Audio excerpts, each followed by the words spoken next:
what is steampunk? That is the question we are going to be answering today. I am Gray with The Gray Matters blog. This is Hatter with Save Awesome Studios, and we are going to be discussing steampunk on this episode of Punk Genres Explained. We are doing an entire series explaining all punk genres. We started with cyberpunk last episode, and today we're going to be discussing steampunk. Now, Hatter, do you have very much experience with steampunk? I know a little bit about it. I know the aesthetic. I've seen a few, read some books, seen some properties that kind of work in that genre. I'm going to bring something up just real quick. Do you remember there's this phenomenon going on TikTok where somebody just made up a random show and we all talked about it as if it existed, the Ships of the Northern Fleet. That I always thought Ships was of the pretty Northern steampunk. Oh, well, Ships of the Northern Fleet is the greatest steampunk show that never existed. By the way, I don't mean to kind of do a spoiler. If we're on, if you are somehow not one of the people who have realized the whole gimmick about Ships of the Northern Fleet, which is the guy remembered Ships of the Northern Fleet, we all just decided to pretend it existed, which was a television show from the early '90s about a steampunk airship fleet that would have been sort of a steampunk version of Star Trek meets Hercules and Xena kind of thing. It would have been very 90s, 2000s. And everyone just started wildly inventing details for this show. And as such, it just sounded like the coolest show ever existed. So yes, you are 100% correct. That is a fantastic example of steampunk. And we will go into what counts as steampunk and what doesn't, although by its very nature of it existing in defiance of reality and the establishment and logic, Ships of the Northern Fleet is 100% steampunk. Yeah, I remember I jumped in on that a while ago, like when it started up, and this was back when I had like 20 followers, so it didn't really go anywhere. And of course, I had to insert horror into it because that's who I am. And I had this character I came up with. They called the Scalawag, who was just like this guy who was stuck in what looks like a diving suit. He literally can't take it off due to mutations. And like I'm not going to go into a lot of detail about this because it gets kind of gross. But like the only comments I got were, "Dude, it's not creepy pasta." It's like, well, you know, Well, actually, steampunk having elements of horror it goes way back, goes back to the grandfathers of steampunk, who we're going to get to in just a second. So no, actually, I would say that your whole idea that is very steampunk. That is perfect element, a perfect dark element to add into a steampunk show. So no, 100% gets the seal of approval. That is steampunk.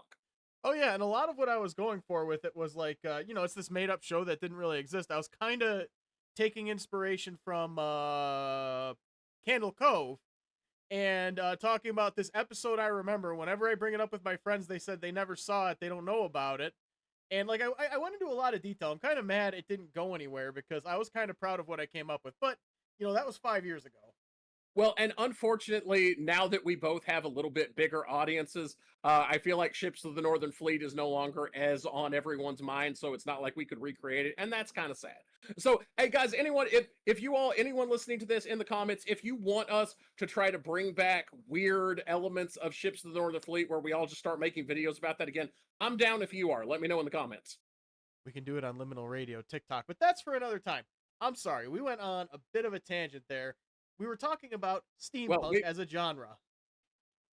Oh, yeah, exactly. We went on a little bit of a rabbit hole. Now, steampunk as a genre, let's get the bare bones definition out of the way first. And that is going to be retrofuturism, which is basically the past's vision of what the future would look like. So we are talking about a Victorian era. Could be London and England, could be more of America. That's location is very relevant, but we'll get into the details of how that changes the genre in a second.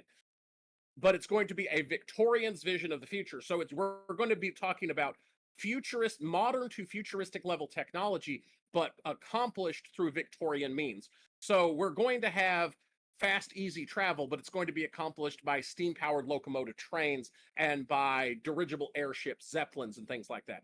We're going to have modern, destructive level of weapons, but it's not going to be atomic bombs. They're going to be things like Tesla death rays. There's going to be steam-powered mech armor, that kind of thing. So we're going to have futuristic tech, but achieved through the type of technology you could imagine a Victorian imagining. So that's one element, and that's where the aesthetic comes in. We're talking lots of gears, lots of steam pipes, anything Victorian. There is a joke that when we're talking about the aesthetic, steampunk is what happens when sophistigoths discover the color brown. And that's not inaccurate. If you're talking about what steampunk clothing looks like, yeah, you're going to have a lot of browns, a lot of coppers, a lot of bronzes, basically things that make people think of Victorian era technology. That's going to be a big part of the just aesthetic. But the aesthetic is not enough. One, now there are some optional bits. Like some of the optional bits are alternate history. What if the British Empire had never fallen? What if America had had an industrial, full on Civil War era industrial revolution back at its inception during the Revolutionary War? All that sort of thing. It's what if type history and how that would have led us to this advanced technology. Often the alternative history is used as an excuse for the advanced technology. What if XYZ inventor had invented XYZ powerful thing that had rocketed technology forward at a staggering pace, much faster than it was in the real world? That's not needed, but it is often an element of it. But I will say the part that is needed. Now, someone in our comments on our last video made a comment that steampunk is different than cyberpunk because steampunk isn't anti-authoritarian, anti-establishment. And I mean, don't get me wrong. I'm not picking on this person.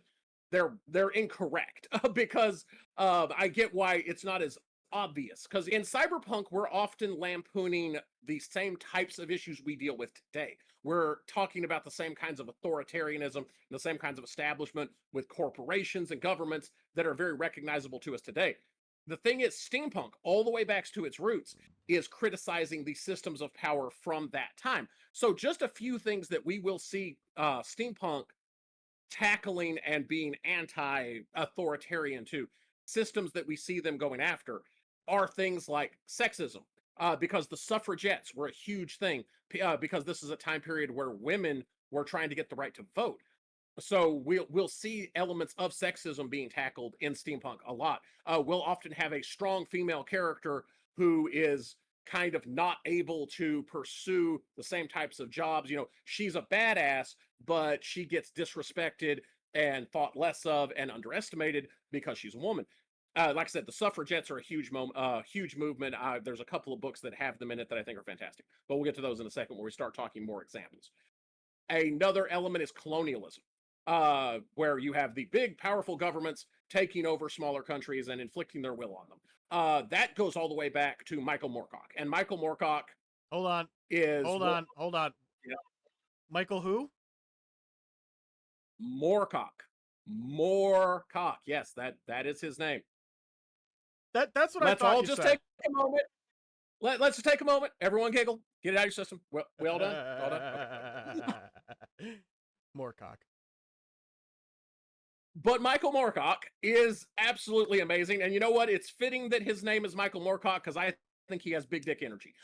So this dude was a pacifist anarchist in the 70s, writing the very first steampunk trilogy, which I will go ahead and name drop here, which was his Nomad of the Timelines. It was an early multiverse story where the guy ends up going to a steampunk version of another timeline to protect it from a version of him from another timeline who's a warlord.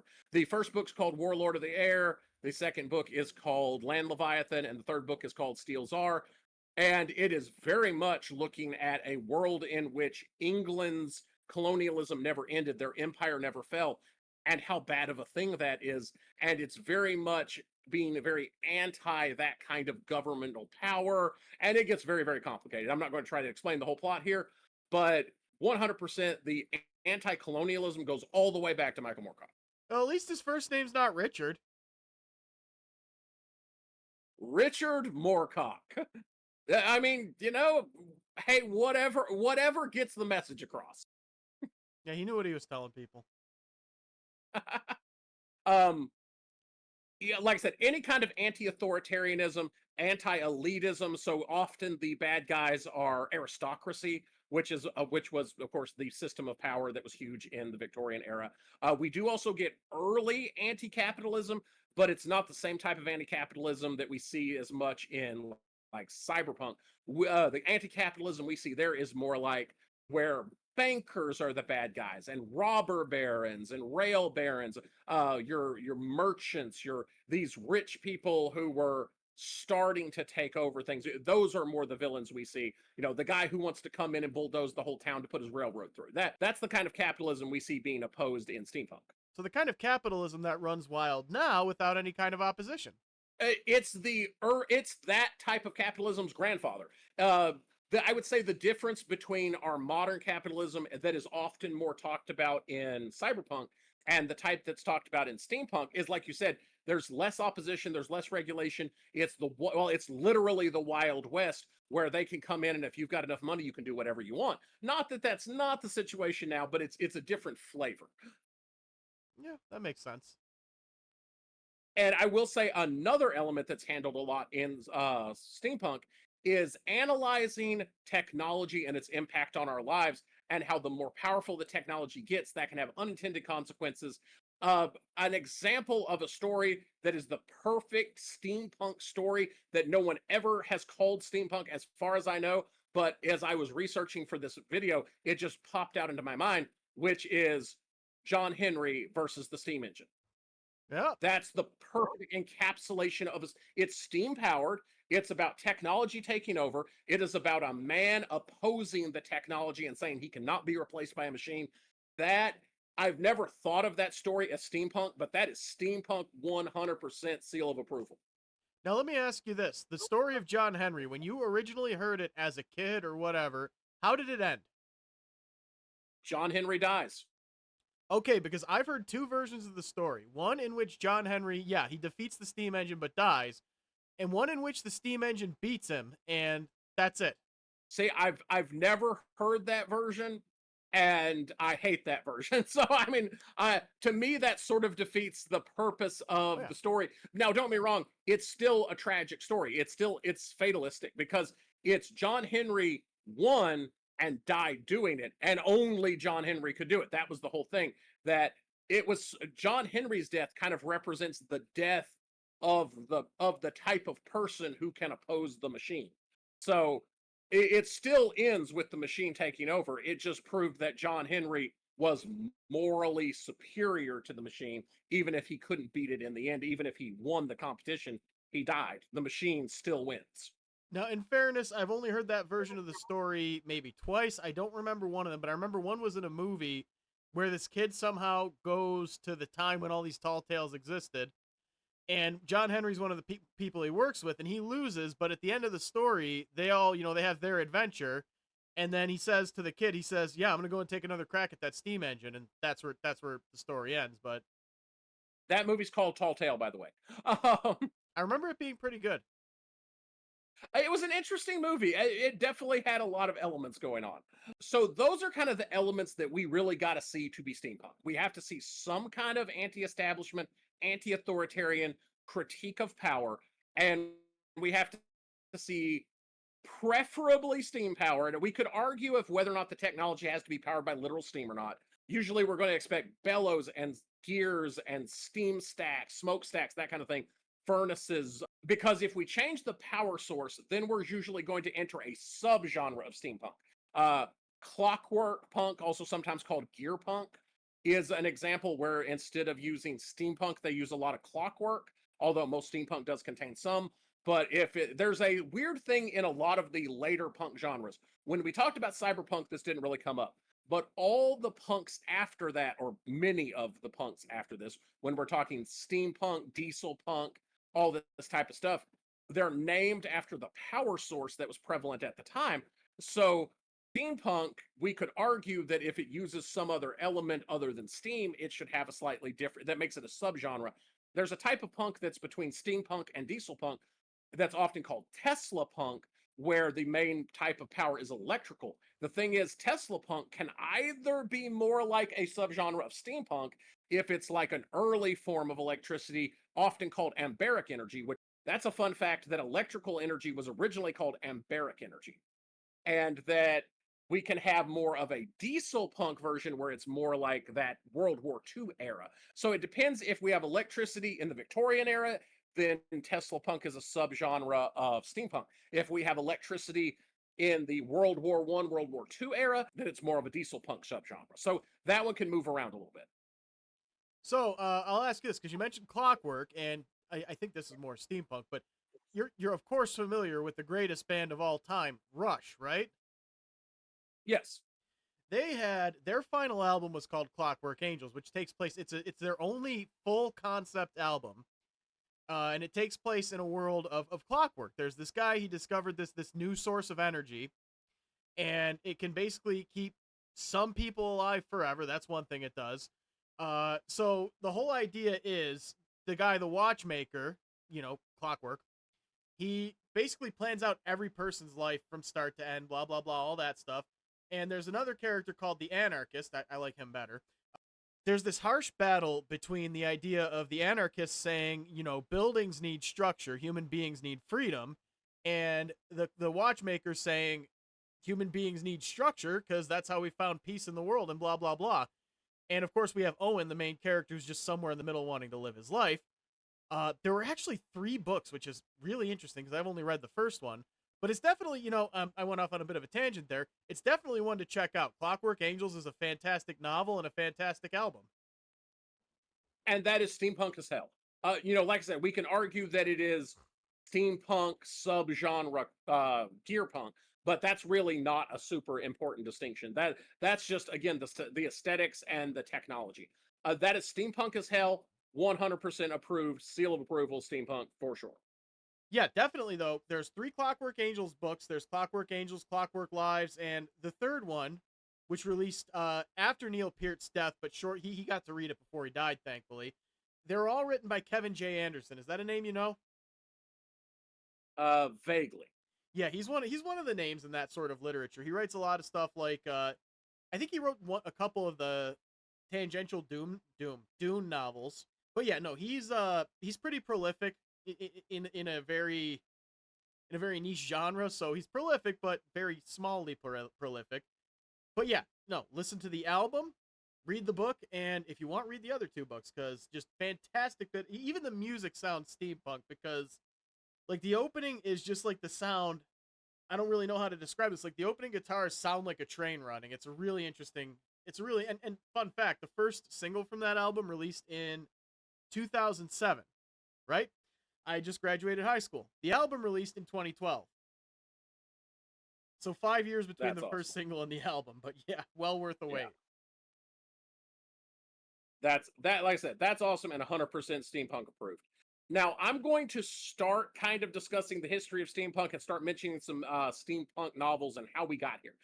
What I am not going to be doing is mentioning every steampunk novel, so every steampunk media. We don't have time for that. That would be a 10-hour podcast. So I do want everyone to know, if I do not mention your favorite steampunk thing, whether it was one of the foundational novels from the 70s or whether it is one of the movies, one of the manga or anime, that's another thing. We're going to touch on Japanese steampunk, but we're not really going in depth into Japanese because Japanese has a rich steampunk history all its own with manga, anime, the whole 9 yards. And we're just going to touch on it. We're going to mention a little bit of Miyazaki, but we're not going into that because, again, that deserves its own whole thing. So we don't have time for that. So, again, if there's something like that you want to hear more about or you want to make sure I know about in case I don't, let me know in the comments. So I feel like the first book I want to discuss, I've already mentioned Moorcock, haha, and I feel like he is the first true steampunk and the modern envision. But before him, we really got to talk about a couple of things, which is the actual futurism from the 1800s and all that period, and then later. So we had a lot of futurism in that era, and 2 names we got to talk about is H.G. Wells and Jules Verne, both of which, again, things like The Time Machine, things like 20,000 Leagues Under the Sea.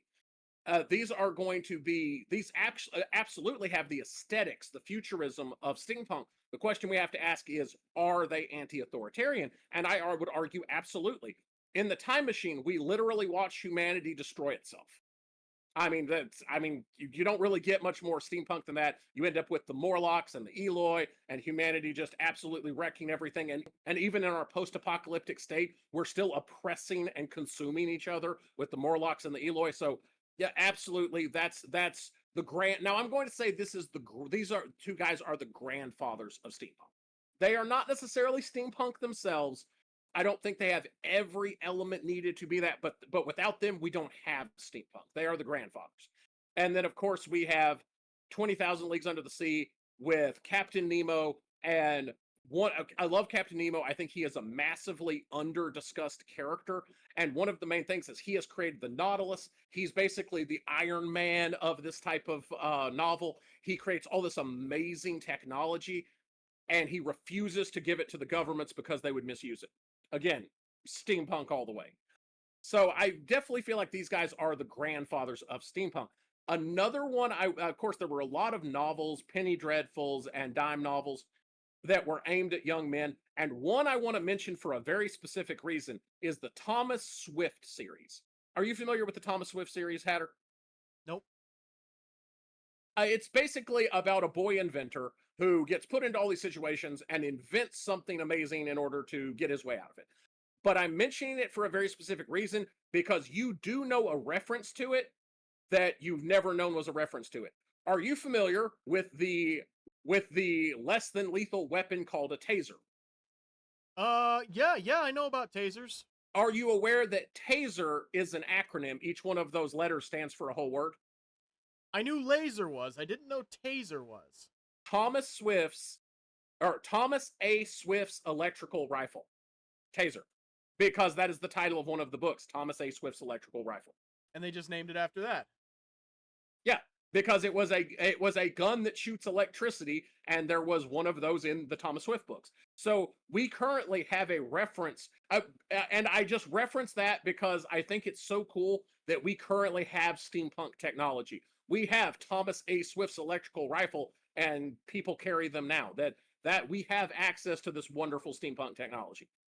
Don't tase me, bro. Don't tase me, Swift. Yeah, I would recommend just never ever being tased. That's a good recommendation, and I think generally good life advice. Now, one thing that I also think is really fun while we're just on the subject of what cool steampunk tech we have now, yeah, I'm sure you're familiar with the fact that the military uses nuclear submarines and nuclear aircraft carriers, right? I knew about the submarines. I didn't know that there were nuclear aircraft carriers. Yeah, all of our modern aircraft carriers are nuclear powered, just like our submarines. Here's the cool thing about how nuclear reactors on ships work. They basically, this is the layman's term. This is the dumbed down version. I am aware I'm missing subtlety, but this is basically how they work. They take the atomically active rods, which are hot. They put them in water. They are hot, so they boil the water. The water turns to steam and powers a steam turbine, and that's what produces electricity that moves the ship. So basically, modern submarines and modern aircraft carriers are steamships. They are still steam powered. Yeah, yeah. That all tracks. That's fantastic. So we still have steam powered ships. We are still a steam powered society. So the steampunk dream remains alive. Have you ever seen a steam powered giraffe? Actually, we were going to get to those guys. Steam Powered Giraffe is awesome. If you've never heard of them, they are a band where they all paint themselves up in full body paint and pretend to be steampunk cyborgs. I love Steam Powered Giraffe. They are amazing. I love the idea of them. The music isn't really for me, but I love the idea. I love any kind of really performative act. Like that's why part of why I love Iron Maiden so much is that and the fact that they use literature and history to inform their lyrics, which to me is really cool. Oh, absolutely. Since we've segued on to latter times in music, then there's another person I have to mention, which is a guy named Paul Shapira, and he writes rock operas. And his very first one is called Dolls of New Albion, and it is a steampunk rock opera. If we are going to talk about punk genres, we cannot not talk about him because one, he does rock operas. How do you not love a rock opera? But he is so relevant because he has a rock opera for literally every punk genre. The first one is steampunk, Dolls of New Albion. The second rock opera is the New Albion Radio Hour, which is diesel punk. Then they have atom punk, and they have all, and then they get really obscure. They have fairy punk. They have all different kinds of punks. He has a literally. We will have to mention what Paul Shapira rock opera goes with every punk because he's got one for all of them, pretty much. And fantastic guy, fantastic music. Dolls of New Albion, I cannot recommend it enough. So there is some amazing steampunk music out there. Again, like I said, you mentioned Steampunk Giraffe. There's a million of them. Again, like I said, we're not doing a comprehensive list, but steampunk music is its own whole thing and a very, very rich genre. Okay, this Shapira guy. Do we need to send him a letter containing the punk genre we came up with, timberpunk? Absolutely. I want to see him do something with all the punk genres we came up with. Timber punk, underwear punk. I think we could do a whole thing with this. I want to do a collaboration with him. I actually had an opportunity to interview him once and he even agreed, but the timing didn't work out and I'm still mad about it. It is what it is, unfortunately. But I even did communicate with him. We exchanged emails. He was totally down to be interviewed. It just for the logistics didn't work out. I really wanted to get Elias Witherow on our horror podcast, Liminal Radio, shameless self promotion, well, shameless cross promotion. But yeah, he answered. A lot of the people I message about this stuff don't even answer. He said he couldn't do it, but it was nice enough that he answered. Oh, absolutely. So circling back to our main timeline here, after Moorcock, we actually get into the first books that are actually called Steampunk, which is 87. So I am older than Steampunk, which is depressing, because I was born in 85. So the main first, there were really three guys that were kind of all calling themselves the Steampunks. But the main guy we got to talk about, his last name is Jeter, and he wrote a book called Morlock Knight. And basically, the entire premise of that book is what if in H.G. Wells' time machine, the evil, oppressive Morlocks of the future had caught a ride on the time machine back to Victorian London and taken over? That's his whole thing. And that's, again, a very steampunk concept, very dystopian. A lot of steampunk is dystopian. It doesn't have to be, but we definitely do see some dystopian steampunk, and it fits very well in there. Yeah, so that's like the beams crossing. That's fan fiction. And a lot of things with these older novels are actually public domain, so we will see people doing fanfic of that kind of stuff. So that is a time-honored tradition, and like you said, that is kind of the very first steampunk, and that's also why I call Jules Verne the original grandfather of steampunk, one of them, because again, the first steampunk novel truly named, that was classified as steampunk, was literally piggybacking off of his novels. Hmm. It's all connected. Now that's the foundation. That's what steampunk is. That's kind of where it came from. Now we're just going to hit some classic steampunk, and I want to discuss, or things that are often considered steampunk, and I want to discuss whether they are or not. One thing that we have to take into mind is a cross-sectionality here, because there is a little intersectionality going on, because if we introduce magic, that technically makes it a slightly different genre. If we take the Victorian era and instead of steam-powered technology, we add magic, what we have is called gas lamp fantasy. So if we take a Victorian London and we add, magicians, or we add elves, or we add Cthulhu, whatever, then we now have gas lamp fantasy. So gaslamp fantasy is not exclusive to steampunk. In fact, a lot of times we see a mix of the two. So some of the things I'm going to mention, I'm going to clarify whether they are just steampunk, whether they have gaslamp fantasy elements, or whether they are they have the aesthetics of those without having the core ethics of them. Again, to be punk, you have to have the anti-authoritarianism. Otherwise, you're just Victorian sci-fi. There's nothing wrong. And people get mad at me when I say this. And I've literally had people online get super angry when I tell them that's not steampunk, it's just Victorian sci-fi. Like there's something wrong with being Victorian sci-fi. Victorian sci-fi is wonderful. It doesn't mean I'm not going to love your book or your whatever, but it's not steampunk. Don't call it doesn't need to be steampunk if it's not steampunk. Don't call it something it's not. It doesn't lessen your thing for it not to be steampunk, for it not to have the punk elements. If you don't think it needs to be anti-authoritarian, then what the hell do you think the punk in steampunk means? It kind of makes me think of those Impossible burgers. The vegetarian hamburgers. It's like, yeah, I'm not saying there's anything wrong with it. Just don't call it a hamburger. And second of all, actually, you know what? It's not the same thing because a vegetarian hamburger is lesser than a regular hamburger. But if you called it something else, it would be a different thing, and it would be okay. That's like when people talk about like a vegetarian burrito. And I'm like, you can make a vegetarian burrito very, very easily. And you don't even have to call it a vegetarian burrito. It's just a burrito that you didn't put meat in because it doesn't have to have meat in it. But again, things pretending to be things that they're not lessens them when they could just be the thing that they are. Exactly. The lesson: be yourself. Don't fail at being somebody else. Be yourself. Whatever. Take whatever you will from that. You figure it out. I'm not here to babysit you guys. So, one thing that I'm going to say that is a fantastic example of steampunk with elements of Gaslamp Fantasy. We can actually argue about how much Gaslamp Fantasy is in it. There's definitely some, which is the Golden Compass series by Philip Pullman.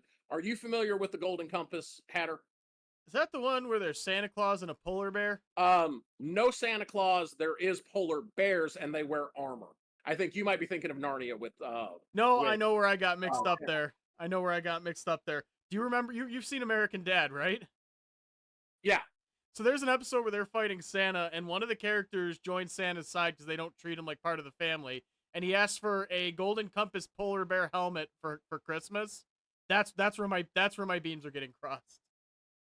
Yeah, so there's no Santa Claus, but there are the Panzerbjorn, which are armored polar bears who live on Svalbard. And I need there to be armored polar bears in the real world because they are intelligent polar bears, by the way. And I need one to be my friend because I need to hug him. I need a polar bear friend, and I'm super mad that the polar bears in this world don't want to be my friend. So I need polar bears from that world who will be my friends. No, this world's polar bears are probably the last thing you want to. Well, they're probably the last thing you'll ever see if you do see one. And unfortunately, since they don't want to be my friend, well, like I said, we need Panzerbjorn. And I also love everything is more badass in German. That's why they named them that.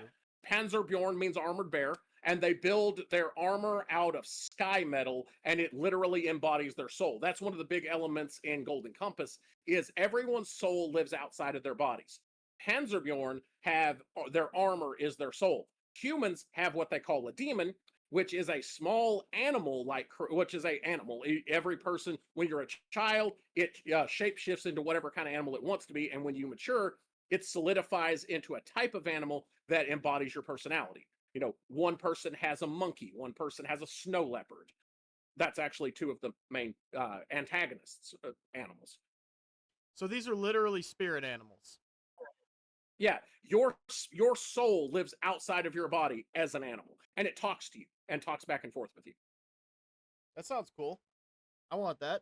Oh, it's a fantastic. You will especially like this because the church is the main villain, and towards the end, spoiler alert, but Golden Compass has been out for a really, really, really long time. So if you don't know if you're worried about spoilers, maybe skip the next 10 seconds. But they literally kill God.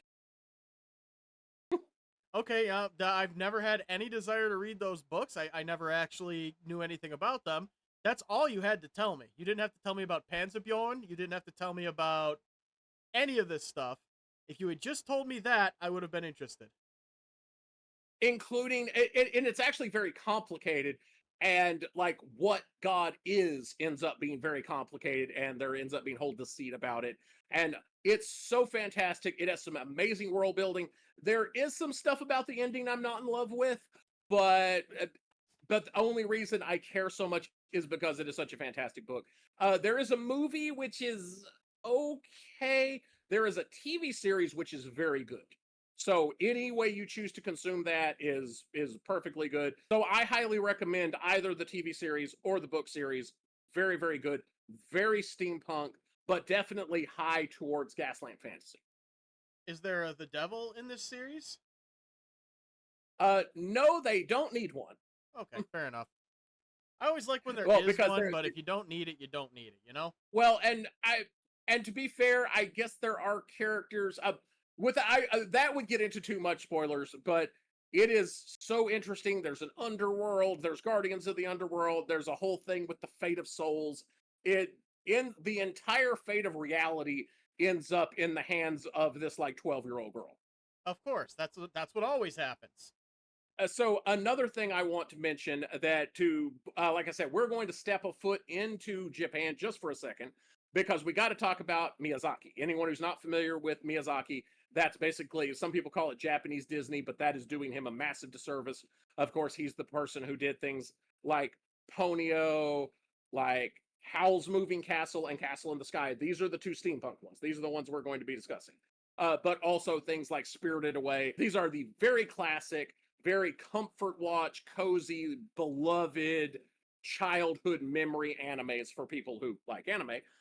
And specifically, Howl's Moving Castle and Castle in the Sky are both great examples of steampunk. I'm going to talk about Howl's Moving Castle specifically because that's the one I know better. Now, it is a huge dose of Gaslamp fantasy because the Howl in question, Howl is the guy's name, he is a magician.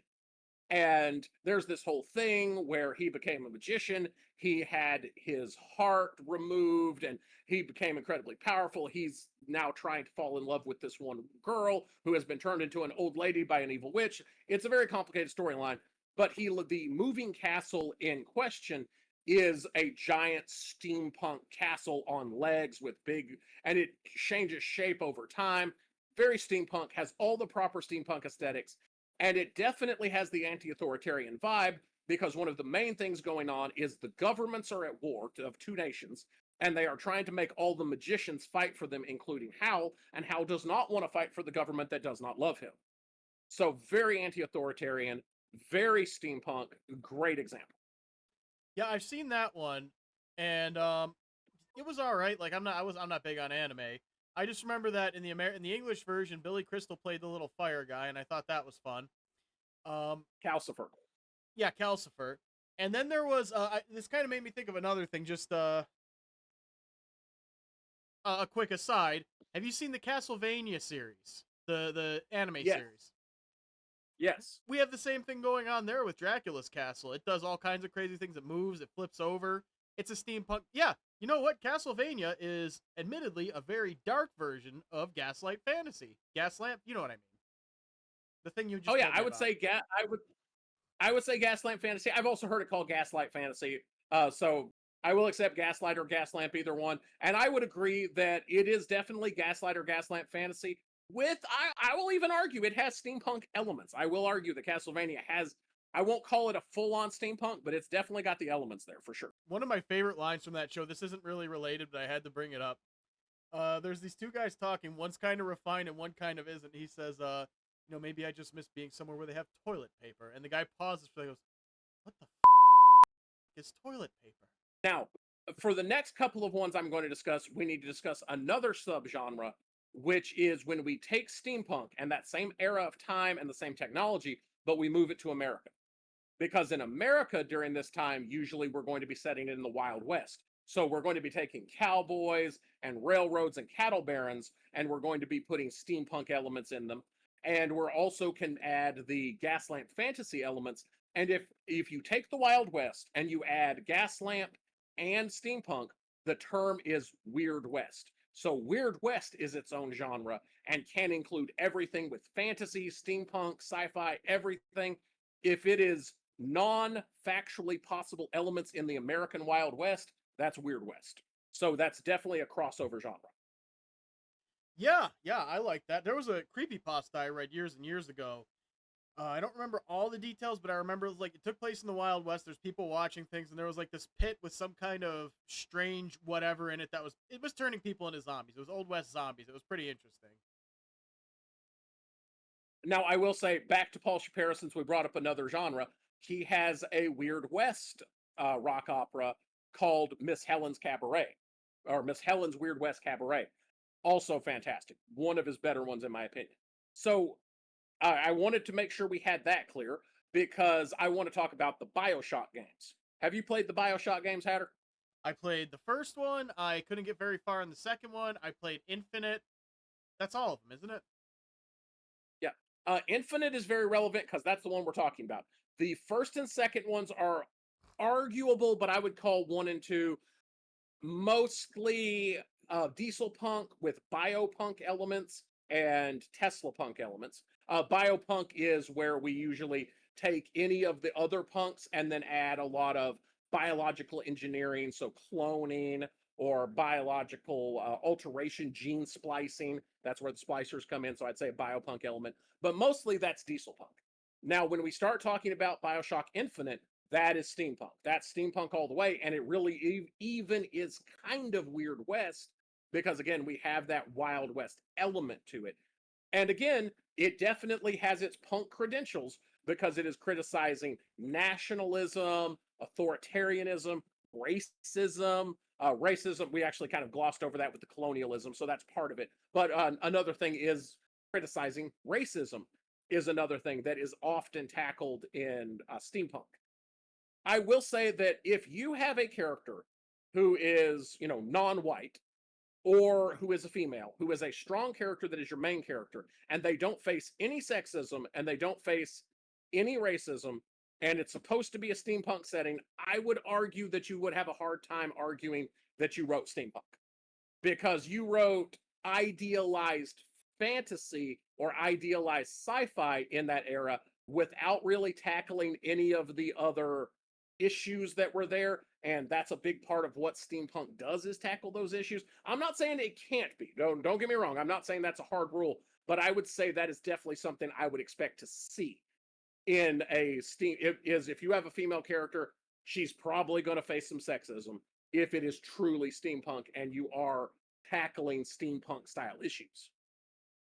Yeah, well, absolutely. You need that punk element. And we're talking about BioShock. Let me try something here real quick. I've been trying to save up some money here to get a new PC. So, fans, would you kindly send me $2,066.06? Think that worked? I'm not sure that it did, no. Dang it. Worth a shot. Now, there is a movie that was originally based off a TV series and then was made into a movie that I often use when I want to explain the steampunk aesthetic to people. And I have really struggled with whether or not it counts as a steampunk for the punk reasons. But I want to get your opinion on this. And I also want to get everyone else's opinions on this in the comments too. And that's Wild Wild West. Have you seen this movie, Hatter? With Will Smith? The Will Smith movie. I don't remember a thing about it other than Will Smith being in it, but I have seen it. So, for anyone who's not familiar, it's about cowboys. It's in the Wild West, and there are massive amounts of steampunk. There's all kinds of steampunk inventions. At one point, they're on a giant steam-powered spider weapon of war. The main villain is a ex-Confederate general who is cut off at the waist and has a steam-powered combat wheelchair. Lots of steampunk. Tons of steampunk elements. And so anyone who's kind of maybe a little bit more of a normie and not familiar with the genre at all, that's the one I like to point out because people are more familiar with it. Now, it was based off of a TV series, I want to say from the 60s or 70s, that was very, very different than the movie. I actually thought the movie was quite good, especially when I watched it as a teenager. But here's my thing, is the good guys are working for the American Union government. Like literally, President Grant is one of the main heroes. He factors into it. And if you have the president of the United States being a hero in your piece of media, I think it's hard to call yourself steampunk. The only thing in Wild West, specifically addressing the movie, because I'm not as familiar with the old TV series, in the movie, the only thing we might could argue is because, of course, Will Smith is black, and in the movie, racism is brought up. Racism is a big part of it. The Confederate general is, of course, racist and wanting to return things to he's wanting to basically it's about Confederate terrorists trying to take over America. And racism is definitely addressed in a bunch of different ways. So maybe we could say that because they tackle that element, they have some punk elements. I don't know. So guys, I want your opinions in the comments. Let me know if you think that the movie Wild West, the Will Smith movie, let me know if that feels punk to you. Because I'm right on the edge. I'm not really feeling it, but I'm not sure. I cannot give it my seal of approval, but I'm not ready to give it the thumbs down yet. So help me out, guys. What do you think? Is that movie punk? And if you haven't watched it, go watch it and then let me know. A couple of things I want to kind of mention is one, the Agatha H. Girl Genius series. That is which is originally started off as comics and is now a bunch of things. Very steampunk, very good. I would argue that it is still pretty punk, although it's very meta. It's like they're very much commenting on steampunk, but I would still say it feels that is like the archetypal, almost post steampunk in a way, but it's definitely steampunk. So the Agatha H series, quite good. I'm not going to go deeply into it. Again, this is not a list of everything that is amazing in steampunk. Again, this is your reminder, guys. If I haven't mentioned your favorite steampunk thing, let me know in the comments. One thing I'm going to give a just honorary mention to, because I'm not super familiar with it, but a friend of mine did mention that I have to throw in that Final Fantasy VI is very steampunk. Yeah. I cannot comment on that. I don't know, but his opinion was it was very steampunk. I would say that it's that, what's the thing you said where there's magic involved? Gaslamp Fantasy. It's Gaslamp Fantasy for sure, because there is like a power struggle. There's one character who wants to rule the world. There's a company that already does. Your character is kind of against both of them. And there's mech suits and stuff like that, and there's magic, but magic is one of those things that in Final Fantasy VI is frowned upon, to say the least. Magic users are kind of put under mind control and stuff. So there's that too. So there's what is magic punk? Actually, the thing of spell punk or mage punk is absolutely a genre, and that is one we will get to. So yeah, it's kind of a mix of Gaslamp Fantasy, Steampunk, Mage Punk. A lot of it is there. Now I got to play that game again. They're working on a remake right now, which I'm real excited for, because that was one of my favorite. Like, I don't like a lot of the Final Fantasy games, but 6 was definitely was my favorite until 16 came out. I like 16, and I know there's going to be people who are Final Fantasy fans who are going to be like, you can't like 16 better than the other ones, but I do. Get over it. And I'm weird because I still think 1 was the best one. I still love 1. The first one was good. I don't know why people have issue with it. Probably because like the characters aren't really as fleshed out or anything, but it's a good early RPG, you know? And it did have, decent story and characters, just you were a self-insert, you were not a character. Yeah, and I kind of like that. Like, I was a big fan of Mass Effect, and Shepard isn't a character. Shepard is a self-insert. I mean, of course, you tell him what to do and whatnot, but end of the day, Shepard's a pretty boring character. Don't get me wrong. He's funny, he's meme-worthy, he's likable, but he's not interesting because it's up to you to make him interesting. And the self-insert characters are the sort of thing that I feel works very well in video games and has been horribly misused in other genres like books. Harry Potter. But so anyway, moving right along. That pretty much sums up steampunk. So again, guys, let me know, you have any questions about steampunk? Do you have any questions about what counts and what does not count as steampunk? And again, let me know if I left out your favorite steampunk thing. So, Hatter, do you feel like you now have a better grasp of what steampunk is? I have a better, a wider understanding of it. I kind of knew what it was, but there's one other thing I want to mention. Remember I mentioned Clockwork Angels?